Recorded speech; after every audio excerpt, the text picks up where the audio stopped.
This is both a warning for folks out there, but also an invitation to really challenge yourself not to outsource your thinking, to continue to drive original thought.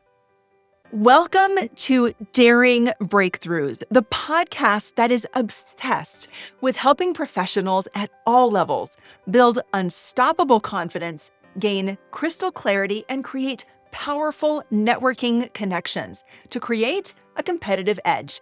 We share practical strategies and inspiring stories from daring people who have achieved remarkable breakthroughs. I know that if you can see it, you can be it, because I navigated my own career from Walmart to Wall Street, and my friend, you can too. I'm your host and the author of Break Up, Break In, Break Through, Jenn Landis. Welcome back, everyone. I'm back with Tati Ferreira, a transformation executive and board member who works with leadership teams on enterprise transformation and AI governance. This is part 2 of my conversation with Tati. In part 1, we explored reinvention and the courage to say yes. Today, we're shifting the lens to leadership and AI. I want to talk about one of the aspects of your business and your thought leadership that is totally enamoring to me. You know me well, and you know that I'm very AI forward, that I think there is a lot of opportunity with AI if used responsibly, appropriately, and that there's so much experimentation and just some neat things that are happening in the world of AI. And I don't know anyone who is better informed in all of that than you. So I can't wait to dig into some of your work there. So I'd love to know, from your perspective, how has AI changed leadership? What does it mean to be an effective leader in a world of AI beyond just like adopting new tools? I think that's a really important question, and it's a question that is still, I believe the answer I'm giving you applies to something that is still in motion. So it's not necessarily, it's not fully deployed, and it's fully in motion and not fully deployed. Leadership used to reward having all the answers and having the expertise, and AI shifts that to a very different set of leadership qualities and starts to reward judgment a lot.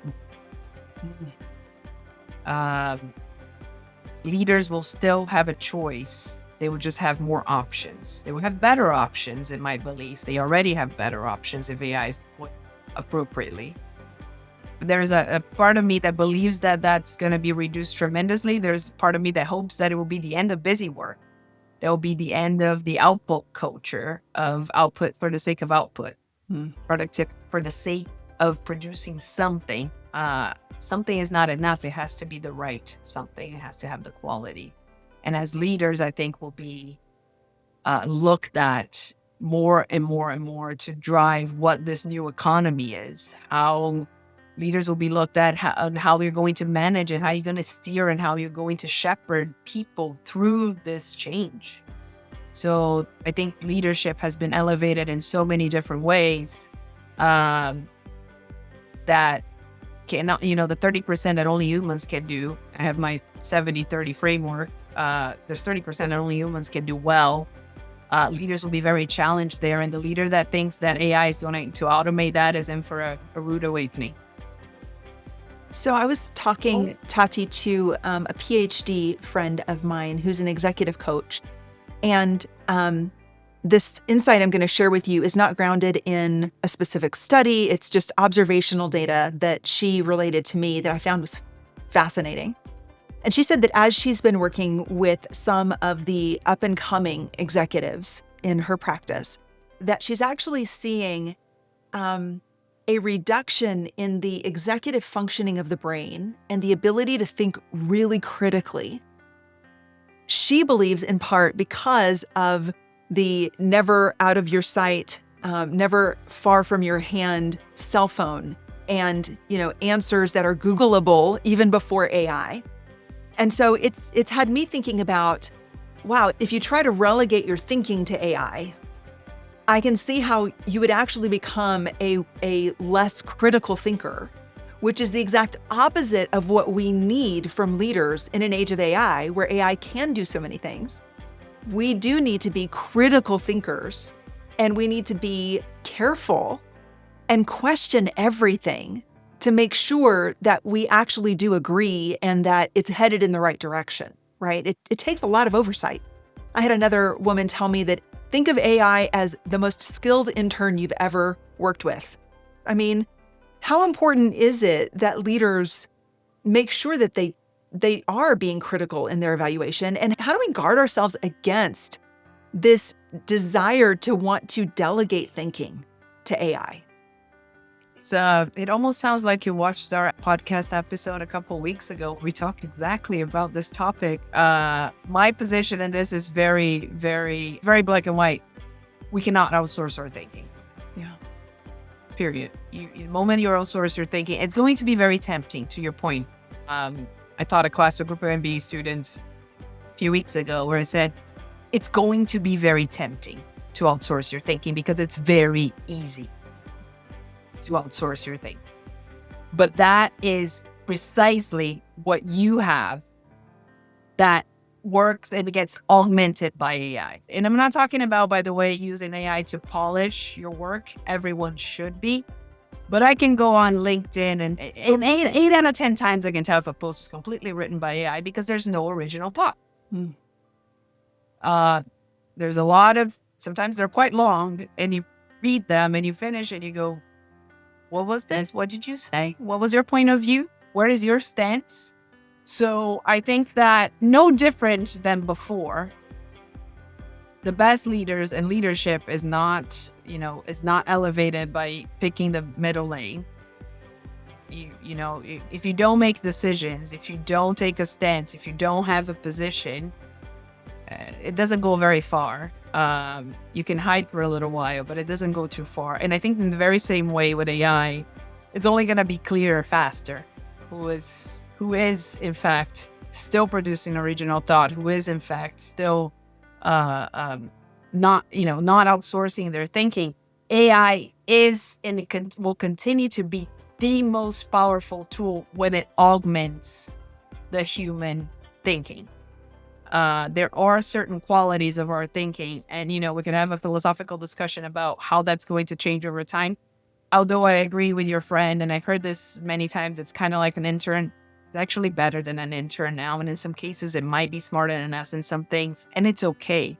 We did an episode where we talked about AI being alien intelligence, which is really important because we keep trying to look for human qualities in it when we should be doing the opposite. In my belief, best minds out there are doing the opposite. They're utilizing what's best about this alien intelligence and what's best about our human mind, what we bring. The compassion, the taste, the ability, the judgment, the ability to look at something and understand the nuance of it that only in the human side can be understood. And there's a list of things that hold true to that versus trying to make the machine similar to us. And I think that's, without getting too philosophical, I think is at the bottom of all of that. And I think what folks are getting wrong about that is, and again, we're going to see there's many examples. I have a friend of mine that has recently shared with me that she paid tens of thousands of dollars for a marketing review and got it straight out of ChatGPT deck. Without real original thought. This is both a warning for folks out there, like we could tell, first of all, and we can see that, but also an invitation to really challenge yourself not to outsource your thinking, to continue to drive original thought. So we'll link that podcast episode in the show notes so that people can go from this one straight to that one. And I did not hear it. I missed it, but I'm going to go listen to it now, Tati. I'd like to marry these two concepts together. So AI and reinvention. And then we'll close out. You've been so generous with your time today. But I want to know if you could look back at a younger version of yourself, a version of yourself that understood AI and had the abilities that you have today at your fingertips with AI. How could you have used AI appropriately to help you with your reinvention? I find one of the aspects, if I can mention one, I think there are many, but one of the aspects in which I find AI absolutely fascinating is when it plays the role, and I actually have it play this role often, is when it can play the role of dissent. If I'm talking about an idea, if I'm talking about a project, if I'm talking about a theory, a hypothesis, a sparring partner that is incredibly smart, learns on the go, is able to talk to you very openly, and is able to draw from unlimited resources. I find that to be, the ability that it has to open up for blind spots that you may have so fast, so effectively. And while it may not have the answers, the fact that it is able to draw, to essentially shoot the holes through your plan, through your idea. And I find that to be an incredible feature of AI and how it lives today. And I absolutely wish I've had that before. I love that. Using it as a challenge partner. It's so often we have our challenge friends and they're so concerned about hurting our feelings, and they don't want to, come across as though they're unsupportive, right? And so they don't always shoot straight with us because they love us. And I love that they love us and they want to protect our egos and our sometimes what they view to be kind of a fragile state of mind, when what we really need in order to reinvent, in order to break through, we need that tough love, right? And we can accept it from an AI far better than we can accept it sometimes from another human person, right? Because we do wonder, well, what are their motives? And are they not supportive? And you remove all of that emotional baggage when you use AI as the partner that's going to challenge you and shoot holes in your ideas. So I absolutely love that. Tati, I wouldn't have said that, but I actually do find myself doing that. And so I think I could be more intentional. So I'm all about tiny tweaks. So I'm going to encourage our audience this week. You're probably already using AI for many different things. I'm going to challenge you to make a tiny tweak to your AI practice this week and use it to challenge you in some way. Take the Tati test, we're going to call it, and let AI challenge you and see what happens as a result of that. I know I would love to hear the result of your little experiment, and I'm sure Tati would too. You can find us on socials. We'll have all of that in the show notes for you.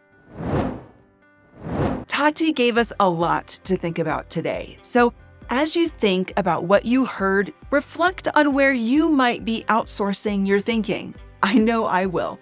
And where you need to stay firmly in the driver's seat. So everyone, thank you so much for joining Tati and I for this episode of Daring Breakthroughs. If you found value, and I believe you did, I invite you to review, to like, to subscribe, and remember to check the description and the show notes for free tools and the resources that we mentioned today. Let's stay connected. You'll find me everywhere at Ask Jenn Landis. That's Jenn with 2 N's. And if you need a speaker for your next event, visit jennlandis.com. Or if you need an AI speaker, you can check out Tatiana, and we'll have all of that information in the show notes. Until next time, share one insight you gained today with a friend and make one bold move. I dare you.